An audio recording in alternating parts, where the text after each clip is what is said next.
நமஸ்காரம். நான் விஹெச் பாலு. இன்றைய நம்முடைய ஆன்மீக சிந்தனைகளில் நாம் பார்க்க போகிறது மகாபாரதத்தில் அதிகம் பேசப்படாத கதாபாத்திரங்கள் அப்படின்னு நிறைய இருக்குது. மகாபாரதம் பூரா ஏகப்பட்ட பேர் இருக்கு, 200 பேருக்கு மேலே மகாபாரதத்தில் வரும்னு சொல்கிறாங்க. அப்பேற்பட்ட மகாபாரதத்தில் மிகவும் புத்திசாலியான பலசாலியான ஒருவனை பற்றி தான் நம்ம பேச போகிறோம். அவன் பீமன் மகன் கடோத்கஜன். துரியோதனுக்கு பாண்டவர்களை கொஞ்சமும் பிடிக்காது. பெரிதாக வளர்ந்து விட்டார்கள், பராக்கிரமசாலிகளாக இருக்கிறார்கள். தர்மன் எல்லாம் தெரிந்தவனாக இருக்கிறான். அர்ஜுனன் பெரிய வில்வித்தை வீரனாக இருக்கிறான். பீமன் 1000 யானைகள் பலம் கொண்ட ஒரு பலசாலியாக இருக்கிறான். நகுலனும் சகாதேவனும் சாஸ்திரங்கள் தெரிந்தவர்களாக இருக்கிறார்கள். இவங்களால வெல்லவே முடியாது. இவங்கெல்லாம் ஹஸ்தினாபுரத்தை பிடிச்சிட்டா நம்ம 100 பேர் எங்கே போகிறது? நாம் ராஜாவாக வேண்டும், ராஜ சுகத்தை எல்லாம் அனுபவிக்க வேண்டும் என்ற துரியோதனன் என்ன பண்ணுறான்? அவங்கள்ட்ட நல்லவனாக இருக்கிற மாதிரி பேசி ஒரு அரக்கு மாளிகை கட்டுகிறானாம். வெளியில் ஒரு இடத்த தேர்ந்தெடுத்து அந்த இடத்துல ஒரு மாளிகை கட்டுகிறான். அது மாளிகை கட்டுறதா தான் சொல்கிறாங்க. ஆக்சுவலாக அது ஒரு அரக்கு மாளிகை. பற்றிக்கும் கற்பூரம்லாம் வச்சு அரக்கு வச்சு கட்டப்பட்ட ஒரு மாளிகையை பார்ப்பதற்காக அழைக்கிறான் குந்தி தேவியை. சகோதரர்கள், அந்த பாண்டவர்கள் சகோதரர்கள் 5 பேரும் குந்தி தேவியும் அதை பார்க்கறதுக்கு போகிறாங்களாம். ரொம்ப அழகாக இருக்குது அரக்கு மாளிகை. அரக்கு மாளிகை உள்ளே சென்றவுடன் அவங்க ஏதாவது சாப்பிடுவாங்க இல்லையா? விருந்து உண்ணும்பொழுது அரக்கு மாளிகை கொளுத்தி விட வேண்டும் என்ற ஒரு எண்ணத்திலே துரியோதனன் இருக்கிறான்.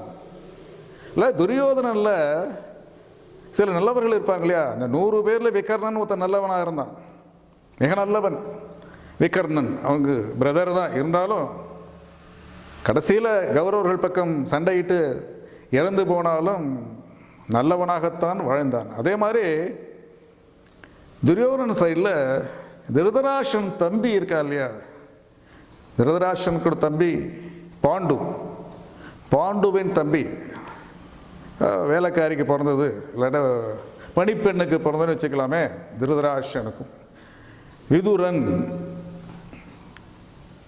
அவன் திருதராஷ்டிரனுடைய பிரதர், ஸ்டெப் பிரதர். இவன் விதுரர் நீதியிலே வரும். மிகப்பெரிய புத்திசாலி, நீதிபான். ஜுடிஷியரினா என்ன இருக்கணும், எப்படி இருக்கணும்னு சொல்லி கொடுத்தவன் விதுரன். அன்றிலேருந்து இன்று வரல அதுதான் பாடமாக இருக்கிறது. எப்படி இருக்கணும், மனிதன்னா எப்படி இருக்கணும், எப்படி வாழ, தர்மசாஸ்திரம்னா என்ன எல்லாம் சொன்னவர் விதுரர் தான். அவர் என்ன பண்ணுறார்? இவங்க அரக்கு மாளிகையை சுற்றி பார்க்கும்பொழுது அவர்களை காப்பாற்றுகிறார். சொல்லுகிறார், நீங்களா போயிடுங்க என்று.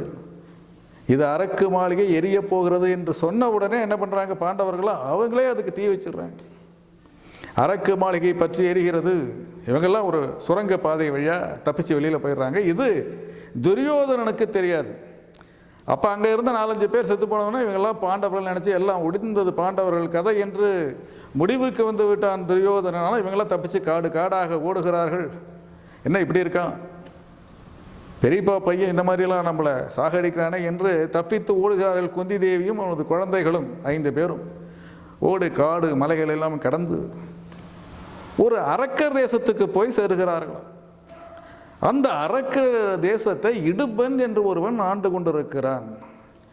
அரக்கனாச்சே, அரக்கன்னா எப்படி இருப்பான்?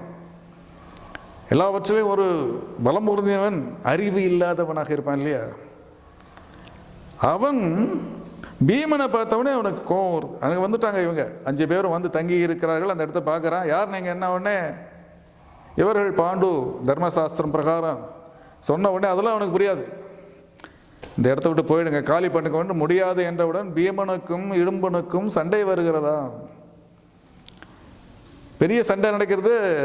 இடும்பனை ஜெயிக்கவே முடியாது என்பதுதான் அரக்கர்கள் நினைக்கிறார்கள். ஆனால் பீமனுக்கு எதிராக அவனது பலம் மிக மிக குறைவு என்பது தெரியாமல் சண்டை போடுகிறானாம்.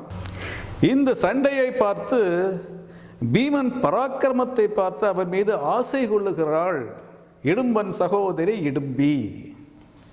என்ன இவ்வளோ பெரிய பராக்கிரமசாலி, இவ்வளோ அழகாக இருக்கான், இவன் தான் எனது கணவன் என்று முடிவுக்கே வந்து விடுகிறாளாம். அவனை போய் கெஞ்சரா, நான் உன்னை கல்யாணம் பண்ணிக்கிறேன். அரக்கியர்களெல்லாம் அவன் கல்யாணம் பண்ணிக்கிற மாதிரி இல்லை பீமன்.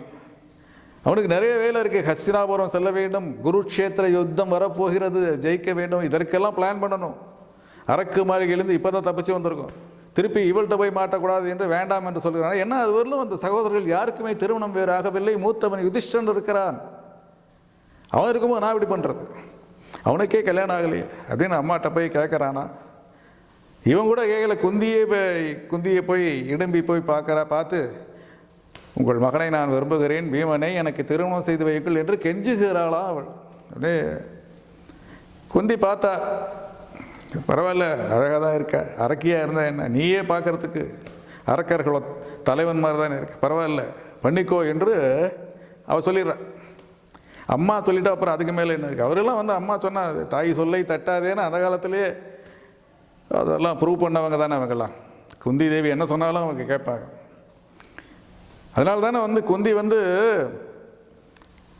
திரௌபதியை அழைச்சின்னு வராங்க.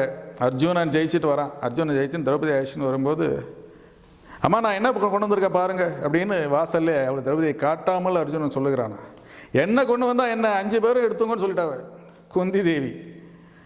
வேறு வழி இல்லாமல் திரௌபதியை 5 திருமணம் செய்து கொள்கிறார்கள் என்பதுதான் மகாபாரதம். 5 தேவி அழியாத பத்தின்னு அப்படி தான் வந்தது. இப்படி அம்மா சொல்ல தட்டவே மாட்டாங்க. அதனால் திருமணம் செய்து கொள்ளுகிறானாம். அவர்களுக்கு ஒரு குழந்தை பிறக்கிறது, அவன்தான் கடோத்கஜன். இப்படி கடோத்கஜன் அப்படின்ன உடனே ஒரு வீரம் வருகிறதே உடம்புல. மாயாபஜார் படம் பார்த்துருந்தா தெரிஞ்சிருக்கும். ரங்காராவ் வந்து கடோத்கஜனாக வருவார்.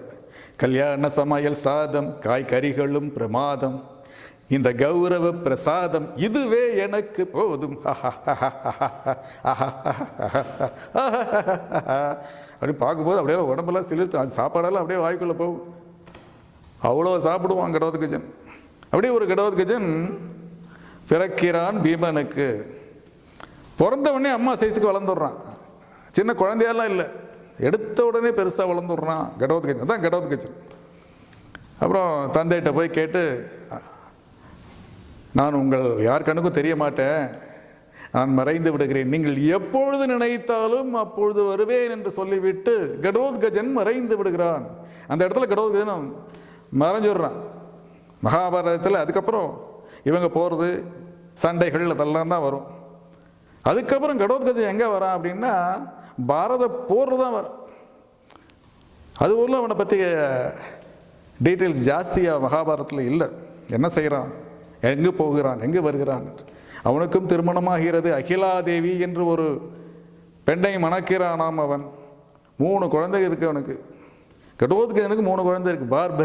பார்பரிக்கா பற்றி ஒரு பெரிய கதையே இருக்குது. மிகப்பெரிய ஒரு பலசாலி புத்திசாலி என்று பார்பரிக்கா பற்றி சொல்லுவாங்க. ஜெயவர்மன், மோகனவர்மன் என்று இன்னும் 2 குழந்தைகளும் அவனுக்கு இருக்கிறது. குடும்பத்தோடு கடோத்கஜன் வளர்ந்து கொண்டிருக்கிறான், வாழ்ந்து கொண்டிருக்கிறான், பராக்கிரமசாலியாக இருந்து கொண்டிருக்கிறான், எது வேணாலும் செய்ய முடியும் என்ற ஒரு நிலையிலே இருக்கிறானா கடோத்கஜன். இப்போ அர்ஜுனன் மகன் அபிமன்யுவுக்கும் வத்சலாவுக்கும் திருமணம் நடக்கப் போகிறது என்று பேச்சு வரும்பொழுது அவளுடைய அழகை பார்த்து நிறைய நாட்டு மன்னர்கள் வத்சலாவை கல்யாணம் பண்ணி ஆசைப்படுறாங்க இல்லையா. அதனால் அவளை மறைத்து விடுகிறார்கள். எங்கே மறைச்சி வச்சிடுறாங்க, தேடுகிறார்கள். அபிமன்யுக்கும் வத்சலாவுக்கும் கல்யாணம் நம்ம நினச்சிட்டு இருக்கும்போது வத்சலாவை காணுமே, அவர் இருந்தால் தானே கல்யாணம். அப்பொழுது தேடி கண்டுபிடித்து கடோத்கஜன் என்ன பண்ணுறான், வத்சலா இருக்கும் மாளிகையிலே அவ படுத்துட்டு இருக்க அந்த படுக்கையிலே உட்கார்ந்து இருக்கும்போது அப்படியே தூக்கின்னு வந்துடுறான். தூக்கின்னு வந்து அபிமன்யு இருக்கும் இடத்துல வைத்து விடுகிறான். மாயாஜாலங்கள் நிறைந்தவனாச்சு, அவனால் தூக்க முடியாதே கிடையாது. கொண்டு போய் வைக்கிறான். அபிமன்யு இருக்க இடத்துல வத்சலா வந்து விடுகிறார்கள். அங்கே அர்ஜுனன் இருக்கிறான். மிக விமர்சையாக அபிமன்யுவுக்கும் வத்சலாவுக்கும் திருமணம் நடப்பதற்கு காரணமாக இருந்தவன் நமது கடோத்கஜன், பீமன் மகன் கடோத்கஜன். இதான் ஒரு பெரிய விஷயம். பராக்கிரமசாலி, எதை நினைச்சாலும் முடிக்கக்கூடியவன், நினைத்தால் வரக்கூடியவன். கண்ணுக்கு தெரிய மாட்டான், நினைச்சா வந்துடுவான். குருக்ஷேத்திர யுத்தம் வந்தே விட்டது. 2 பக்கம் ஆயிரக்கணக்கான சேனைகள் குதிரைப்படை, யானைப்படை, காலாட்படை என்று அத்தனை படையும் ரெண்டு பக்கமும் இருக்குது. வேரியஸ், ரெண்டு பக்கமும் வேரியஸ். இந்த பக்கம் பிதாமகர் பீஷ்மர் இருக்கார், துரோணர் இருக்கார். இந்த பக்கம் பார்த்தா பாண்டவர்கள் சர்வ பலம் பொருந்தியவர்கள். இது துரியோதனனே மிகப்பெரிய வேற தான் சொல்லப்படுகிறது. கர்ணன் இருக்கா. இப்படி எல்லோரும் இருந்து சண்டை ஆரம்பிக்க போகிறது. ஆரம்பித்தே விட்டது. ஏன்னா நடுவில் தர்மர் தர்ம யுத்தம் நடக்கணும் ரெண்டு பக்கம் சொல்கிறார். அனைத்தும் நடக்கிறது. போர் ஆரம்பிக்கிறது. ஆரம்பித்து குருட்சேத்திர யுத்தம் நடக்கிறது. 10ஆம் நாள் பீஷ்மர் விழுகிறார். பிதாமகர் பீஷ்மர், அதுவரையும் அவர் சேனாதிபதியாக இருந்தாராம். அவரையும் வீழ்த்தி விட்டார்கள் பாண்டவர்கள். பாண்டவர்கள் வீழ்த்தல. அதில் என்னன்னா, சிகண்டி என்று ஒரு ஆணும் இல்லாத ஒரு பெண்ணும் இல்லாத ஒரு வச்சு சிகண்டியோட ஒரு பீஷ்மர் சண்டை போட மாட்டார். ஏன்னா அவர் ஆண்களோடு தான் சண்டை போடுவார். சிகண்டி ஆணும் இல்லை பெண்ணும் இல்லை என்பது அவருக்கு தெரியும் என்பதால் எந்த ஒரு அம்பை சிகண்டி விட்டாலும் அவனை எதிர்த்து விடாமல் அர்ஜுனனை எதிர்த்து விடுவார். அர்ஜுனன் தான் எனக்கு எதிரி, இவன் இல்லை என்று பீஷ்மர் பிடிவாதமாக இருந்து அந்த அம்புகளை எல்லாம் வாங்கி 10ஆம் நாள் கீழே விழுந்து விடுகிறார். அம்பு படுக்கையிலே விழுந்து விடுகிறார். தலை மட்டும் தொங்குறது. அதையும் ஒரு அம்பை வச்சு அர்ஜுனன் நிற்க வச்சு அவன் தாகத்தை தணிப்பதற்காக தரையிலே குட்டி கங்காதேவன் தாகத்தை தணித்ததாகத்தான் மகாபாரதம் சொல்லுகிறது. இப்படி 10ஆம் நாள் பீஷ்மர் விழுந்து விட்டார். அதற்கு பிறகு துரோணாச்சாரியார் வருகிறார். துரோணர் வீழ்த்த முடியாத சகல அஸ்திரங்களையும் தெரிந்தவர். துரோணர் யாரால் ஜெயிக்க முடியும்? அவரையும் ஜெயித்து விட்டார்கள். அஸ்வத்தாமா யதகா குஞ்சரகா என்று சொல்லி அவரும் விழுந்து விட்டார். இப்படி 13ஆம் நாள் யுத்தம் போது அபிமன்யு விழுந்து விடுகிறான். 14ஆம் நாள் யுத்தம் ஆரம்பிக்கிறது. ஆரம்பிக்கும் போது அபிமன்யுவை வீழ்த்தியவன் யார்? ஜெயத்ரதன். அர்ஜுனன் சொல்லிட்டான், நாளை மாலைக்குள் இவனை வீழ்த்து விடுவேன்.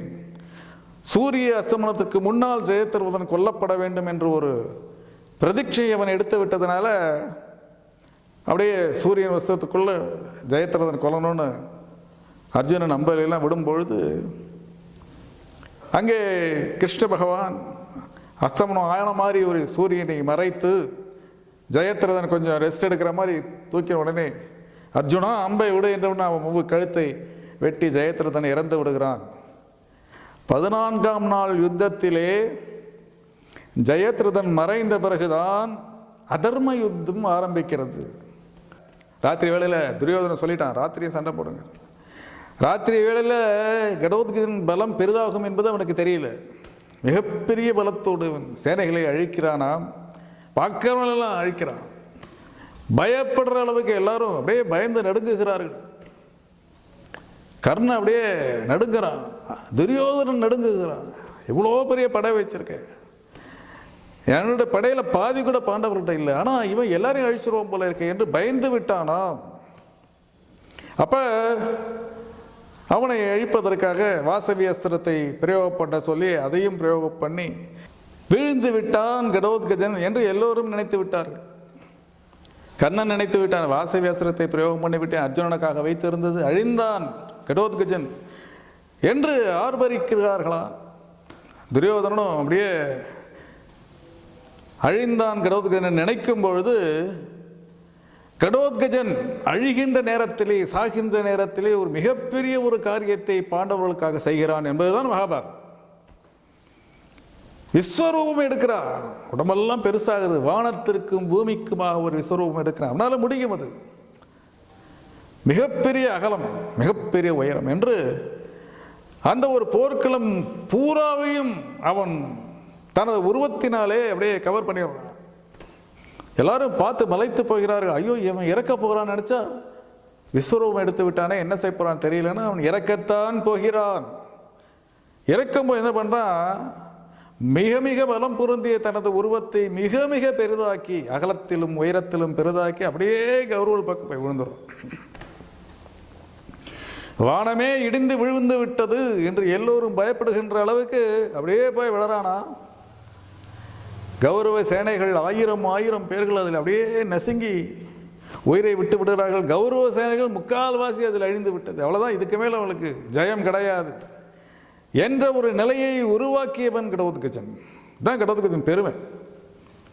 எல்லாம் இறந்து போயிட்டாங்க. இனி பாண்டவர்கள் ஜெயிப்பதில் ஒன்றும் சந்தேகமே இல்லை. அப்படி அவன் செய்திருக்காவிட்டால், இந்த சேனை பாண்டவர்கள் சேனையை அழித்திருந்தால், ஒருவேளை கௌரவர்கள் ஜெயித்திருந்தால், அப்படியே கிருஷ்ணர் இருக்கார் பார்த்துப்பார். இருந்தாலும் மிகப்பெரிய ஒரு காரியத்தை செய்வதற்கு தூண்டுகோலாக மகாபாரத போரிலே தர்மம் ஜெயிப்பதற்கு காரணமாக இருந்தவன் பீமன் மகன் கடோத்கஜன். அப்படி ஒரு காரியத்தை செய்துவிட்டுத்தான் இறந்தான்.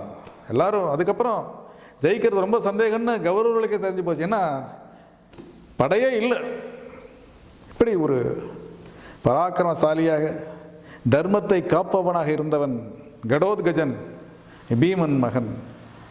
பாண்டவர்களுக்கு நல்ல ஒரு பெயரை வாங்கி கொடுத்தவன். இன்று வரை தர்மம் நிலைப்பதற்கு காரணமாக அமைந்தவன் கூட கடோத்கஜன் தான் என்ற ஒரு நிலையை நாம் சொன்னாலும் கூட அது மிகையாக இருக்க முடியாது என்ற ஒரு எண்ணத்தோடு நாம் கடோத்கஜனை போற்றுவோம், தர்மத்தை போற்றுவோம், விதுர நீதியை பின்பற்றுவோம் என்ற ஒரு சிந்தனைகளோடு இன்றைய நமது ஆன்மீக சிந்தனையை நான் நிறைவு செய்கிறேன்.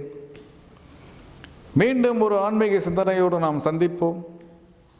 நன்றி, வணக்கம்.